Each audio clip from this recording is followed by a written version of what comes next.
நீங்க ஒரு salaried பர்சனா, அதுவும் இப்பதான் ரீசெண்டா வேலைக்கு ஜாயின் பண்ணிருக்கீங்களா? உங்க சம்பளம் வெறும் 10,000 இருந்து 15,000 மட்டும்தானா? நீங்களும் சேமிக்கலாம்.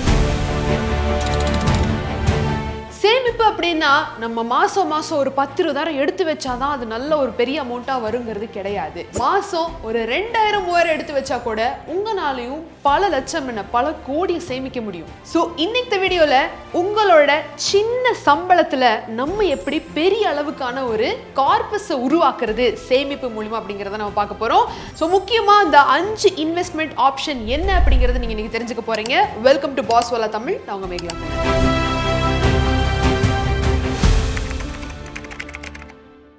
சேலரி டே அப்படிங்கிறது நம்மள எல்லாத்துக்குமே எவ்வளோ ரொம்ப முக்கியமான ஒரு விஷயம் அப்படிங்கிறது எல்லாத்துக்கும் தெரியும். யாரெல்லாம் சம்பளம் வாங்குறீங்க அந்த தேதிக்கு எப்படிலாம் நம்ம காத்துக்கிட்டு இருக்கோம் அப்படிங்கிறது ரொம்ப ரொம்ப இம்பார்ட்டண்ட்டான ஒரு விஷயம். சம்பளம் வந்ததும் போதும் அதுக்கு கூட இதுக்கு கூடன்னு மிச்சம் மீதி எவ்வளோ இருக்குன்னு பார்த்துக்கிட்டு இருக்க ஒரு கேட்டகரி இருந்தால், இன்னொரு பக்கம் புதுசாக வேலைக்கு ஜாயின் பண்ணியிருக்கிறவங்க, புதுசாக முத சம்பளம் வாங்குறவங்களுக்கு அது ஒரு மிகப்பெரிய எமோஷனல் மூமெண்ட் அது.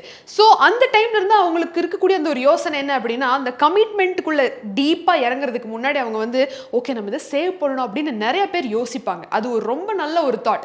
ஏன்னா எவ்வளவு யங்கா இருக்கிறப்போ சேவ் பண்ணணும் அப்படிங்கிற ஒரு மென்டாலிட்டி வருதோ அது அப்படி நம்ம கடைபிடிக்கிறதுக்கு ஈஸியா இருக்கும். ஸோ ஒரு 10,000 ரூபாய் சம்பளம் வாங்குறவங்க கூட சேமிக்கலாம் அப்படின்னு சொன்னா நம்புவீங்களா? கண்டிப்பா சேமிக்கலாம். அதுவும் நீங்க 10,000 முழுசா எடுத்து சேமிச்சுட்டு மற்ற கமிட்மெண்ட்ஸுக்கு நீங்க வேறவங்ககிட்ட கேளுங்க அப்படிங்கிறது கிடையாது.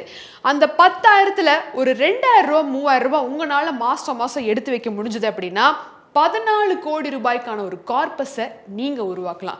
அப்பேற்பட்ட ஆப்ஷன்ஸுமே இருக்குது.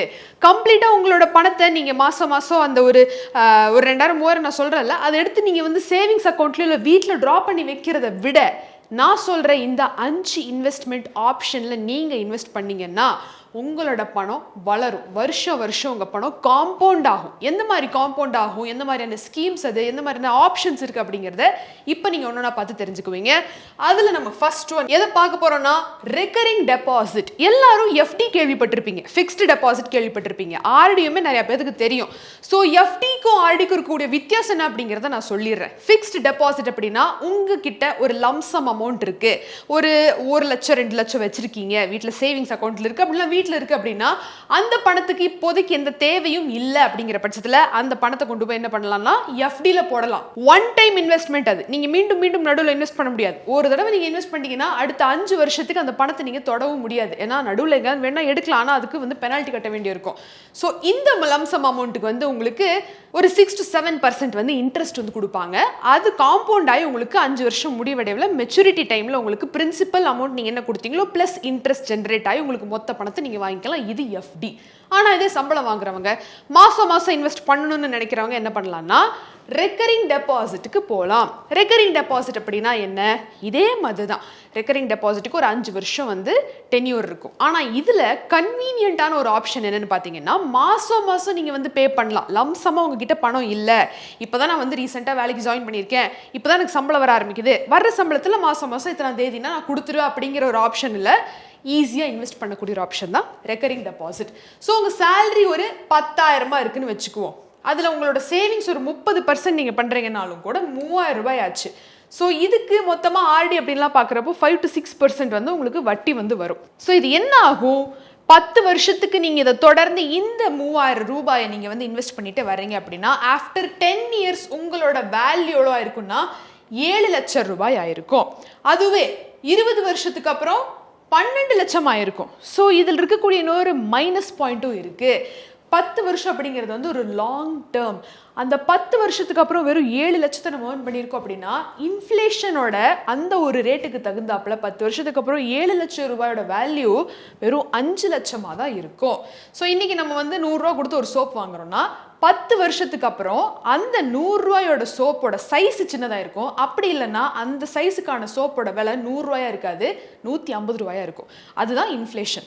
ஸோ அதே மாதிரி தான் 20 வருஷத்துக்கு அப்புறம் உங்களோட டோட்டல் வேல்யூ 12 லட்சமா இருக்கு அப்படின்னா அதோட வேல்யூ ஆஃப்டர் 20 இயர்ஸ் வெறும் 7 லட்சமா தான் இருக்கும். மீதி 5 லட்சம் ரூபாய் அந்த பணவீக்கம்னு சொல்லுவாங்க இல்லையா, இன்ஃப்ளேஷன் பீட் பண்ண முடியாத அளவுக்கு விலைவாசி உயர்ந்திருக்கும். இப்போ இது ஒரு சிச்சுவேஷன்னா, இன்னொரு சிச்சுவேஷன் என்னன்னு பாத்தீங்கன்னா 40 வருஷத்துக்கு அப்புறம் உங்களோட மொத்த அமௌண்ட் நீங்க இப்படியே 3000 ஆர்டில போட்டுட்டு வர்றப்போ ஆல்மோஸ்ட் 3 கோடி ரூபாயா உருவாயிருக்கும். ஆனா அதோட வேல்யூ என்னன்னு பாத்தீங்கன்னா வெறும் 50 லட்சம் மட்டும்தான். ஸோ இந்த இடத்துல எஃப்டி ஆகட்டும் ஆர்டி ஆகட்டும் நம்ம எப்போ யூஸ் பண்ணணும் அப்படின்னா ஒரு எமர்ஜென்சி ஃபண்டுக்காக மட்டும்தான் யூஸ் பண்ணணும். எமர்ஜென்சி ஃபண்ட் அப்படின்னா என்ன? ஸோ நீங்கள் இப்போ வேலை கிடைச்சிருக்கு, வேலைக்கு போகிறீங்க வரீங்க, உங்களுக்கான அந்த ஒரு சம்பளம் வருது, திடீர்னு உங்களுக்கு வேலை போயிடுச்சு, இல்லை ஏதாவது ஒரு கோவிட் மாதிரியான சுச்சுவேஷன் வந்து ஒரு லாக்டவுன் ஒன்று நடக்குது, நம்மளுக்கு பெருசாக கம்யூட் பண்ண முடியல, ஏர்ன் பண்ண முடியல அப்படிங்கிறப்போ என்ன பண்ணுவோம்? சாப்பாட்டுக்காகட்டும் இல்லை பேசிக் எசென்ஷியல் ரெண்டல் செலவுக்காகட்டும் என்ன பண்ணுவோம்? எமர்ஜென்சி ஃபண்டை அந்த நேரத்தில் நம்ம பயன்படுத்திக்கணும். அதுக்கு எப்படி நம்ம அந்த எமர்ஜென்சி ஃபண்டை உருவாக்குறது? நம்மளுக்கான ஒரு மாசத்து செலவு 50,000 வச்சுக்குவோம். அடுத்த 6 மாசத்துக்கு அதை கால்குலேட் பண்ணுங்க. 3 லட்சம் ரூபாய். 3 லட்சம் ரூபாய் எடுத்து நீங்க சைட்ல வச்சிடணும். எவ்வளவு ஈஸியா அதை நம்ம எடுத்துக்கிற மாதிரி இருக்கக்கூடிய இடத்துல வைக்கணும். அது இப்போதைக்கு நம்மளுக்கு தேவைப்படாதுங்கிற ஒரு சிச்சுவேஷன்ல நீங்க அதை எஃப்டில போட்டு வைக்கலாம். அந்த பணம் சும்மா இருக்கிறதுக்கு அங்க ஏதாவது ஒரு 5-6% ரிட்டர்ன்ஸ் எடுக்கட்டுமே அப்படிங்கிற மாதிரியான ஒரு இதுல போட்டு வைக்கலாம். ஸோ இந்த ஒரு எஃப்டி ஆகட்டும் ஆர்டி ஆகட்டும் பேசிக் லெவலுக்கு ஒரு ஃபார் ஒன் டேர்ம்னு வச்சுக்கலாம். ஒரு 5 வருஷத்துக்கு நீங்கள் வந்து இதை பண்ணலாம். ஆனால் இதை விட அதிகமான ஒரு ரிட்டர்ன்ஸை நான் பெறணும், இதை விட அடுத்த லெவல் சேமிப்பை நான் அடையணும் அப்படின்னா ஃபர்ஸ்ட் ஒரு 2-3 வருஷத்துக்கு அப்புறம் நீங்கள் சூஸ் பண்ண வேண்டிய அந்த ஒரு ஆப்ஷன் மியூச்சுவல் ஃபண்ட்ஸ். ஸோ இந்த மியூச்சுவல் ஃபண்ட்ஸ் எதுக்காக சொல்கிறேன்னா, மியூச்சுவல் ஃபண்ட்ஸில் ரிஸ்க் இருக்கு, ஸ்டாக்ல ரிஸ்க் இருக்கு, ஆனால் இந்த ரிஸ்கை எடுக்கிறதுக்கான ஏஜும் இருக்கு. இப்போ உங்களோட வயசு ஒரு 40 to 45 இயர்ஸ் இருக்கு அப்படின்னா கண்டிப்பாக உங்களுக்கு ரிஸ்க் கம்மியான இன்ஸ்ட்ருமெண்ட்ஸில் தான் நீங்கள் வந்து இன்வெஸ்ட் பண்ணணும். அதுவே நீங்கள் ஒரு 25 to 30 வயசுக்காரங்களா இருக்கீங்கன்னா ரிஸ்க் உள்ள ஒரு இதில் நீங்கள் தாராளமாக இன்வெஸ்ட் பண்ணி உங்கள் ரிஸ்க்கை நீங்கள் எடுக்கிறதுக்கான ஏஜ் அது. ஸோ நீங்கள் ட்ரை பண்ணி பார்க்கலாம். இப்போ ரெண்டாவது நம்ம பார்க்க போகிறது மியூச்சுவல் ஃபண்ட்ஸ். ஸோ மியூச்சுவல் ஃபண்ட்ஸ்னா நிறைய பேருக்கு என்னென்னு தெரியாதவங்க இருக்கீங்க, அதையும் நான் சொல்லிடுறேன்.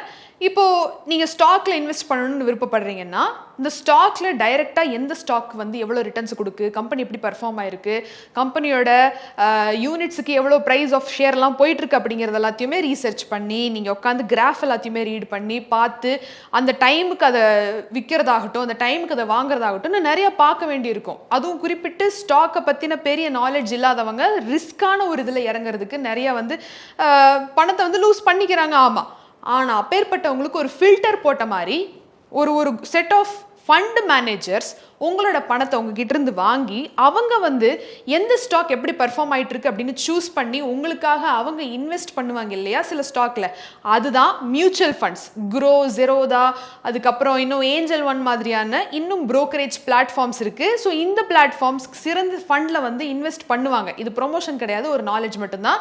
ஸோ இவங்களுக்கு நம்ம எக்ஸ்பென்ஸ் ரேஷியோ அப்படிங்கிற பேர்ல அவங்களுக்கான கமிஷனை நம்ம அதோட சேர்த்தியே நம்ம வந்து பே பண்றோம். ஸோ இதுதான் மியூச்சுவல் ஃபண்ட்ஸ். யாரெல்லாம் இன்னும் ஸ்டாக் மார்க்கெட் பக்கம் இந்த ஒரு ஈக்விட்டி மார்க்கெட் பக்கம் வராமல் இருக்கீங்களோ நீங்க மியூச்சுவல் ஃபண்ட்ஸ்ல இறங்கலாம். குறிப்பிட்டு எஸ்ஐபி, சிஸ்டமேட்டிக் இன்வெஸ்ட்மெண்ட் பிளான் அப்படின்னா இப்போ மாசம் நான் சொன்ன அதே கணக்கு தான். 2000 இருந்து 3000 ரூபாயை நீங்க எடுத்து சைட்ல வச்சு இதுக்கு அப்படின்னு ஆட்டோமேட்டட் பேமெண்ட்ல நீங்க விட்டுட்டீங்கன்னா அந்த ஒரு குறிப்பிட்ட ஃபண்டுக்கு அது ஆட்டோமேட்டிக்லி டிடெக்ட் ஆயிரும். அப்படி நம்ம எந்தெந்த ஃபண்ட்ல பிரிச்சு போடுறது அப்படிங்கிற ஒரு இதுக்கு இங்க ஒரு சின்ன கால்குலேஷன். இது என்னோட அட்வைஸ்ங்கிறதையும் தாண்டி நிறைய இன்வெஸ்டர்ஸ் அண்ட் எக்ஸ்பர்ட்ஸ் அட்வைஸ் தான் இது. நான் எந்த விதத்திலையும் செபி ரெஜிஸ்டர்ட் அட்வைசர் கிடையாதனால ஒரு எக்ஸ்பர்ட் அட்வைஸை வச்சு தான் நம்ம அந்த ஒரு நாலேஜை வந்து கிராஸ் பண்ணிக்க போறோம். ஸோ 70% ஆஃப் யோர் சேவிங்ஸ், இப்போ நீங்கள் வந்து ஒரு 3000 ரூபாய் அப்படின்னா அந்த 3000ல் 70% நீங்கள் எங்கே இன்வெஸ்ட் பண்ணலாம் அப்படின்னா எந்த ஃபண்டில் போடலாம்னா நிஃப்டி 50 இண்டெக்ஸ் ஃபண்ட் அப்படிங்கிறதுல போடலாம். நிஃப்டி 50 இண்டெக்ஸ் ஃபண்ட் அப்படின்னா என்ன? நிஃப்டி அப்படின்னா இப்போ உங்களுக்கு இருக்கக்கூடிய அந்த மார்க்கெட்டில் இருக்கக்கூடிய டாப் 50 கம்பெனிஸ் அப்படின்னு ரேட் பண்ணப்பட்டிருக்கக்கூடிய சேஃபான சில கம்பெனிஸ், இது வந்து விழுறது ரொம்ப கம்மி அப்படின்னு வந்து கிரேட் பண்ணியிருக்கக்கூடிய கம்பெனிஸ் தான் இந்த நிஃப்டி 50 இண்டெக்ஸ் ஃபண்ட். இதை வந்து large cap, small cap, mid cap அப்படின்னு சொல்லுவாங்க. லார்ஜ் கேப் அப்படின்னா என்ன? Top 500 companies. அதுக்கப்புறம் கீழே வரக்கூடிய மிட் கேப் 500 இருந்து கீழே 600, அதுக்கப்புறம் ஸ்மால் கேப் அதுக்கு கீழே வரக்கூடிய மாதிரியான கம்பெனி. ஸோ இந்த ஒரு ரேஞ்சில் நம்ம வந்து பார்க்கக்கூடிய ஒரு ஸ்கேல் தான் அது. இன்டெப்தா போகாம ஜஸ்ட் ஒரு நாலேஜ்க்காக சொல்றேன். உங்களோட மீதி 20% ஆஃப் யோர் சேவிங்ஸை வந்து மிட் கேப் இண்டெக்ஸ் ஃபண்ட்ல போடலாம். 10% ஆஃப் யோர் இன்வெஸ்ட்மெண்ட் வந்து ஸ்மால் கேப் இண்டெக்ஸ் ஃபண்ட்ல போடலாம். ஸோ இந்த மாதிரி உங்களோட போர்ட்ஃபோலியோவை செக்ரிகேட் பண்ணி இந்த ஃபண்ட்ஸ்ல நீங்க வந்து டிவைட் பண்றப்போ உங்களோட ரிட்டர்ன்ஸ் எப்படி இருக்குன்னு பாத்தீங்கன்னா மியூச்சுவல் ஃபண்ட்ஸ் அப்படின்னாலே ஆவரேஜா 12% ரிட்டர்ன்ஸ் வந்து நம்ம வந்து ஆவரேஜா செட் பண்ணி வச்சுக்கலாம். அதுக்கு தகுந்த மாதிரி உங்களோட ரிட்டர்ன்ஸ் எப்படி இருக்குன்னா எவ்ரி மந்த் 3000 ரூபாய் அந்த மாதிரியான ஃபண்ட்ல நீங்க செக்ரிகேட் பண்றப்போ 10 வருஷத்துக்கு அப்புறம் உங்களோட டோட்டல் கார்பஸ் அப்ராக்சிமேட்லி 9 லட்சம் ரூபாய் கிட்ட வந்திருக்கும். இதுவே நம்ம எஃப்டில ஆர்டில போட்டிருந்தோம் அப்படின்னா அந்த ஒரு 10 லட்சம் ரூபாய் 10 வருஷத்துக்கு அப்புறம் வெறும் 7 லட்சமா தான் இருந்தது. ஆனா இதுல நம்மளுக்கு அப்ராக்சிமேட்லி 9 லட்சம் வரைக்கும் நம்மளால எக்ஸ்பெக்ட் பண்ண முடியும். அண்ட் 20 வருஷத்துக்கு அப்புறம் உங்களுக்கு 63 லட்சம் ரூபாய்க்கான ஒரு கார்பஸை நம்ம வந்து காம்பவுண்ட் பண்ணி எதிர்பார்க்கலாம். அதுவே எஃப்டில 20 வருஷத்துல உங்களுக்கு கிடைச்சிருக்கக்கூடிய அந்த ஒரு அமௌண்ட் வெறும் 12 லட்சம் ரூபாய் மட்டும்தான். யோசிச்சு பாருங்க எந்த அளவுக்கு இது காம்பவுண்ட் ஆகுது. அது கூடவே உங்களுக்கு ரிட்டர்ன்ஸையும் கொடுக்குது. பட் இது ரிஸ்க் இல்லைன்னு நான் சொல்ல மாட்டேன். கண்டிப்பா மார்க்கெட் லிங்க்டு ரிஸ்க் இதுலயும் இருக்கு. ஆனா இது எல்லாத்தையும் தாண்டி லாங் டைம்ல ஒர்க் அவுட் ஆயிருக்கக்கூடிய ஒரு ரிசல்ட் பேஸ்ட் ஆவரேஜான ஒரு ரிட்டர்ன்ஸ் தான் இது. அண்ட் 30 வருஷத்துக்கு அப்புறம் நீங்க பாத்தீங்கன்னா அதே 3000 ரூபாய் மாசம் நீங்க வந்து போட்டுட்டு இருக்க உங்களோட கார்பஸ் 3.5 கோடி ரூபாய் வரைக்கும் ரீச் ஆக வாய்ப்பு இருக்கு. அதுவே 40 வருஷத்துக்கு அப்புறம் அப்ராக்சிமேட்லி 14 கோடியை கூட உங்களால தொட முடியும். ஸோ பேசிக்கலி இந்த ஒரு டாபிக் எப்படி சுத்தி எப்படி வருதுன்னு பாத்தீங்கன்னா, நீங்க இப்பதான் ஏர்ன் பண்ண ஸ்டார்ட் பண்ணிருக்கீங்க, நீங்க இப்பதான் ஒரு யங் ஏஜ்ல இருக்கீங்க, ஏர்னிங்ஸை எந்த மாதிரியான விருதுல செக்ரிகேட் பண்ணி இன்வெஸ்ட் பண்ணலான்னு பாக்குறப்போ மோஸ்ட்லி சேஃபா போனா நல்லதுன்னு எல்லாரும் யோசிச்சுட்டு இருக்கிற டைம்ல உங்களோட வருஷங்களை நீங்க ரிஸ்க் எடுக்கக்கூடிய வருஷங்களை வேஸ்ட் பண்ணிக்காம இதுல எல்லாம் நீங்க பார்ட்டிசிபேட் பண்ணா நிறைய ரிட்டர்ன்ஸை எதிர்பார்க்கலாம் அப்படிங்கிறதுக்கான ஒரு பாயிண்ட் தான் இது. இப்போ அடுத்த ஒரு முக்கியமான இன்வெஸ்ட்மெண்ட் ஆப்ஷன் இது. கொஞ்சம் இந்த மிடில் ஏஜ்ல இருக்கிறவங்களுக்கு அவங்களும் ரிஸ்க் எடுக்கலாம் அவங்களோட போர்ட்ஃபோலியோ அண்ட் அவங்களோட பேக்ரவுண்ட் அண்ட் சேவிங்ஸுக்கு தகுந்தாப்புல. பட் ஆனால் இதையும் ஒரு ஆப்ஷன்ல நீங்க இன்வெஸ்ட்மெண்ட்டுக்கு வச்சுக்கலாம். when it comes to safe இன்வெஸ்ட்மெண்ட்ஸாக வேணும் அப்படின்றவங்களுக்கு இது ரொம்ப முக்கியமான ஒரு option. So government schemes and bonds. முதல்ல இது என்ன கவர்மெண்ட் ஸ்கீம் அண்ட் பாண்ட் அப்படின்னால என்ன எனக்கு கேள்விப்பட்டதுலன்னு கேட்டிங்கன்னா, கவர்மெண்ட் ஸ்கீம்ன்றப்போ உங்களுக்கு போஸ்ட் ஆஃபீஸ் ஸ்கீம்ஸ் வருது, இன்னும் நிறைய அரசாங்கத்துக்கு கீழ் இருக்கக்கூடிய இன்ட்ரெஸ்ட் கொடுக்கக்கூடிய ஸ்கீம்ஸ் எல்லாம் வருது. இதில் நம்மளுக்கு வந்து பாண்ட்ஸு டெபென்ச்சர்ஸ்னு நிறையா இருக்குது. பாண்ட் அப்படின்னா என்ன? பாண்டுனா கவர்மெண்ட் பாண்ட் ஒரு பக்கம் இருக்குது, கார்பரேட் பாண்ட் ஒரு பக்கம் இருக்குது. கவர்மெண்ட் பாண்ட்ஸ் அப்படின்னா இப்போ கவர்மெண்ட் வந்து ஒரு ப்ராஜெக்ட் வந்து எடுத்து நடத்த போறாங்க. அந்த ப்ராஜெக்ட்டுக்கு வந்து ஃபண்ட் தேவைப்படுது. அதை பப்ளிக் கிட்ட இருந்தே ரைஸ் பண்ணலாம்னு நினைக்கிறாங்க. ஸோ நீங்க சும்மா வந்து காசு கொடுக்க வேண்டாம். நீங்க கொடுக்கக்கூடிய காசுக்கு அவங்க அந்த ஒரு இதில் இருந்து ப்ராஜெக்ட்ல இருந்து வரக்கூடிய ரெவென்யூவை உங்களுக்கு ஷேரா கொடுக்குறாங்க. ஸோ அது மூலமா நீங்க ஏர்ன் பண்ண முடியும். இது கவர்மெண்ட் பாண்ட். இது கம்ப்ளீட்லி சேஃப். ஏன்னா இதுக்கு அரசாங்கம் உத்தரவாதம். இன்னொன்று கார்பரேட் பாண்ட். கார்பரேட் பாண்ட் அப்படின்னா என்ன? இப்போ நீங்க வந்து ஃபார் எக்ஸாம்பிள் நீங்க ஏதாவது கம்பெனியோட ஷேரை உங்களால வாங்க முடியல, எனக்கு பெரிய அளவில் அந்த ஷேரு மியூச்சுவல் ஃபண்ட்ஸ் எல்லாம் வேண்டாம், ஆனால் நான் பாண்ட்ஸ் பக்கம் போலான்னு இருக்கேன்னா ஒரு கம்பெனி ஃபார் எக்ஸாம்பிள் டாடா வச்சுக்கலாமே. டாடா வந்து ஏதாவது ஒரு புது ப்ராஜெக்ட் ஒன்று ஸ்டார்ட் பண்ண போறாங்க. அந்த ஒரு ப்ராஜெக்ட்டுக்கு கீழே ஃபண்ட்ஸை வந்து ரைஸ் பண்ணிட்டு இருக்காங்கன்னா அந்த ஒரு ப்ராஜெக்ட்டுக்கான அக்ரிமெண்ட் ஆகட்டும் பாண்ட் ஆகட்டும் அதை நீங்க வாங்குற மாதிரியான ஒரு ஆப்ஷன் தான் கார்பரேட் பாண்ட். இது கவர்மெண்ட் கிடையாது, கார்பரேட் ஒரு பிரைவேட் செக்டர்ல இருக்கக்கூடிய கம்பெனி பேஸ்ட் பாண்ட் இஷ்யூ தான் அது. ஸோ இதை நீங்க வாங்கி இதில் இருந்து அவங்க ஏர்ன் பண்ணக்கூடிய ரெவென்யூவை வச்சு உங்களுக்கு நீங்க அந்த ஒரு ஷேரை நீங்க ஏர்ன் பண்ணலாம். இது கம்ப்ளீட்டா பாண்டை பத்தி நீங்க தெரிஞ்சுக்கிட்டீங்களா? அதே மாதிரி தான் டெபென்ச்சர்ஸ். டெபென்ச்சர்ஸ் அப்படிங்கிறது வந்து டெட்னு சொல்லுவாங்க. ஸோ இந்த டெட்டுமே இப்போ ஒரு பர்டிகுலர் கம்பெனி ஆகட்டும் இல்ல ஒரு பர்டிகுலர் ஒரு ஆர்கனைசேஷன் ஆகட்டும் இவங்களுக்கு ஏதாவது ஒரு கடன் உதவி அப்படிங்கிறப்போ அதை டெட் மூலியமா நம்ம வந்து அதை பர்ச்சேஸ் பண்றோம். டெட்னா கடன் நீங்க கொடுக்கறது, அதுக்கு தகுந்த ஒரு இது வாங்குறது. இது ஃபார்மலி ஒரு செட்டப்ல ஒரு புரோக்கரேஜ் பிளாட்ஃபார்ம்ல நடக்கக்கூடிய ஒரு விஷயம் தான் இந்த பாண்ட்ஸ் அண்ட் டெபென்ச்சர்ஸ். ஸோ இது எல்லாத்தையும் தாண்டி சேஃபான ஒரு ஆப்ஷன்ல இன்வெஸ்ட் பண்ணணும்னு நினைக்கிறவங்களுக்கு போஸ்ட் ஆஃபீஸோட நிறைய ஸ்கீம்ஸ் இருக்கு. குறிப்பிட்டு பெண் குழந்தைங்களுக்கு சுகன்யா சம்ரித்தி யோஜனா இருக்கு, வயசானவங்களுக்கு சீனியர் சிட்டிசன் சேவிங் ஸ்கீம் இருக்கு, நீங்க மாசம் மாசம் ஏர்ன் பண்ணணும்னு நினைக்கிறவங்களுக்கு போஸ்ட் ஆஃபீஸோட மந்த்லி இன்கம் ஸ்கீம் இருக்கு, போஸ்ட் ஆஃபீஸோட ஆர்டி இருக்கு. இந்த மாதிரி மாசம் மாசம் நீங்க வந்து அதுல போட்டுக்கலாம். இப்போ நம்ம முதல்ல பார்த்த ஆர்டி மாதிரி. ஆனா இதுல எல்லாம் உங்களுக்கு கிடைக்கக்கூடிய ரிட்டர்ன்ஸ் வந்து 7ல இருந்து 8.2% வரைக்கும் கிடைக்கும். ஸோ இந்த ஒரு எக்ஸ்ட்ரா ரிட்டர்ன்ஸ் சேஃபான ஒரு ஜோன்ல இருந்து நான் ஏர்ன் பண்ணணும்னு நினைக்கிறவங்களுக்கு கவர்மெண்ட் ஸ்கீம்ஸ் ரொம்ப ரொம்ப ஹெல்ப்ஃபுல்லா இருக்கும். பட் ஆனால் நல்ல ரிட்டர்ன்ஸும் வரணும், எனக்கு லாங் டைம்ல யூஸ்ஃபுல்லாகவும் இருக்கணும், ரிஸ்க் எடுக்க தயாரா இருக்குன்னு நினைக்கிறவங்களுக்கு நான் இதுக்கு முன்னாடி சொன்ன அந்த ஒரு மியூச்சுவல் ஃபண்ட்ஸ் ஆப்ஷன் ஐடியலான ஒரு ஆப்ஷன். ஸோ இப்போ நம்ம கடைசி பகுதிக்கு வந்தாச்சு. ரொம்ப முக்கியமான ஒரு பாயிண்ட் அப்படின்னு நான் சொல்லியிருந்தேன் இல்லையா, அதுதான் இது invest in your self. So இந்த ஒரு ஏஜ்ல ரொம்ப ஃபியூச்சரிஸ்டிக்கா யோசிக்கிற அந்த ஒரு இது இருந்தாலும் இந்த ஏஜ் தான் நம்மளே அப்ஸ்கில் பண்ணிக்கவும் அப்கிரேட் பண்ணிக்கவும் கரெக்டான ஒரு டைம்.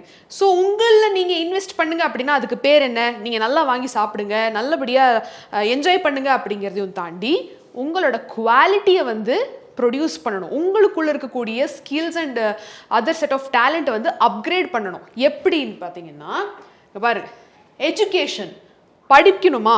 ஃபார் எக்ஸாம்பிள், ஒரு வேலைக்கு நீங்கள் சேர்றீங்க, அந்த வேலையில் இருக்கக்கூடிய ஒரு செட் ஆஃப் ஸ்கில்ஸை வந்து நீங்கள் கற்றுக்கணுன்னா அதில் ஏதாவது ஒரு கோர்ஸை வாங்கி நீங்கள் ஸ்பெண்ட் பண்ணலாம். அது உங்கள் மேலே நீங்கள் ஸ்பெண்ட் பண்ணுங்கள். மந்த்லி ஒரு 2K 3K ஆனாலும் அந்த ஒரு பர்டிகுலர் கோர்ஸில் வந்து எக்ஸ்பர்டீஸ் ஆகுங்க. ரெண்டாவது, அப்கிரேட். இப்போது அதே ஜாபில் இன்னொரு அதிகமான எக்ஸ்ட்ரா ஒரு ப்ரொமோஷன் இல்லை அதே மாதிரியான ஒரு டொமைனில் வேற எங்கேயாவது போகணும் அப்படிங்கிறப்போ அந்த ஒரு செட் ஆஃப் குவாலிட்டியாக அப்கிரேட் பண்ணிக்கிறதுக்கான ஒரு இன்வெஸ்ட்மெண்ட். ஸ்கில்ஸ் நான் ஆல்ரெடி சொன்ன மாதிரி.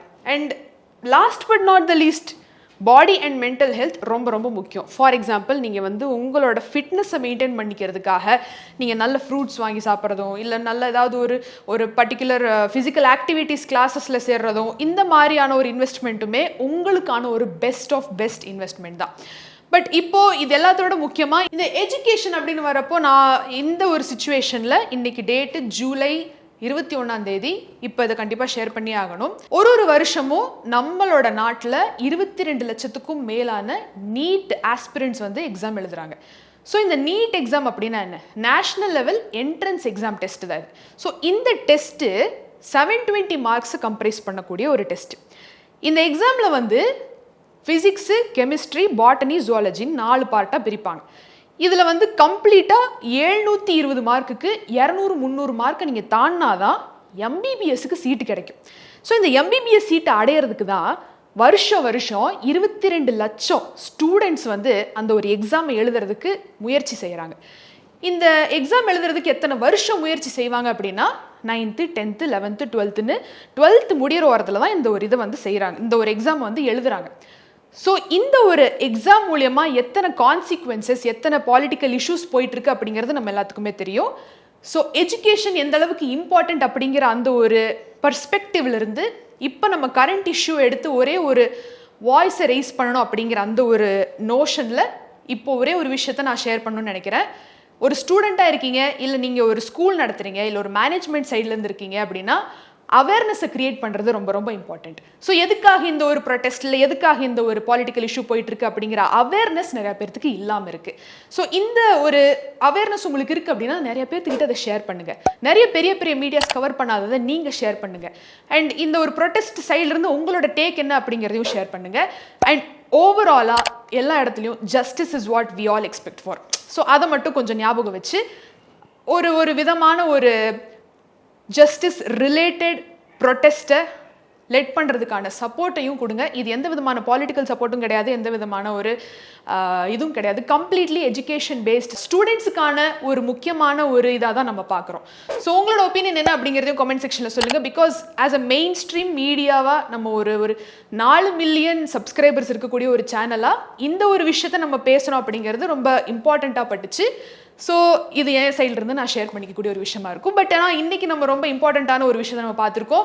உங்களோட எக்கனாமி ஸ்டார்ட் ஆகிறப்போ, உங்களோட சேலரி ஸ்டார்ட் ஆகிறப்போ எந்த மாதிரியான ஒரு ஆப்ஷனில் நீங்கள் வந்து அதை சேவ் பண்ணலாம் அப்படிங்கிறத நீங்கள் தெரிஞ்சுக்கிட்டு இருந்திருப்பீங்க. அட்லீஸ்ட் ஒரு பேசிக் நாலேஜ். இந்த ஒரு இன்ஃபர்மேஷனை நிறைய பேர்த்துக்கிட்ட ஷேர் பண்ணுங்கள். மீண்டும் ஒரு சுவாரஸ்யமான பகுதியில் நான் உங்களை வந்து சந்திக்கிறேன். Until then it's Megala Kannan signing off. நன்றி, வணக்கம். பிராண்ட் பார்ட்னர்ஷிப் மற்றும் அட்வர்டைசிங் என்கொயரிஸ்க்கு brand@bosswala.com என்ற இமெயில் ஐடிக்கோ அல்லது 9108014192 என்ற வாட்ஸ்அப் எண்ணை தொடர்பு கொள்ளலாம். Bosswala. Be the boss.